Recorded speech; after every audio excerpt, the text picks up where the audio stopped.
may madulas ba yung mga glasses nyo? So, laging nalalaglag. Ganyan. Pag nakatungo ka, lalaglag din siya. Yan, lalo na pag medyo madulas, tapos oily na yung ilong natin, di ba? Nalalaglag siya. Yan. Bumababa siyang ganun.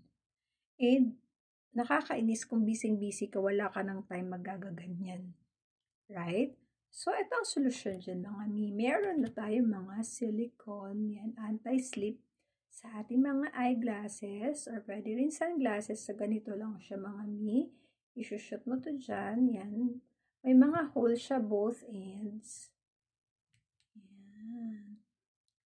Dahan-dahan lang kasi baka mabali yung ating glasses. Tapos, yan. Iba-ibang kulay yung available mga miha. Depende sa inyo kung anong trip nyo. Kasi i-adjust nyo yung silicone mat dito sa curve. Kasi yun yung mga madulas na part. Diba? Wait lang. So, ayan. Kinabit ko na yung kabila para hindi na masyadong mahabang ating video. So, ayan na mga mi. Yan. Siyempre, nilagyan ko na ng tali. No? Kasi gusto ko may tali-tali. Yan. Tingnan nyo, mas secured siya dito. Hindi din siya madulas kasi silicone siya.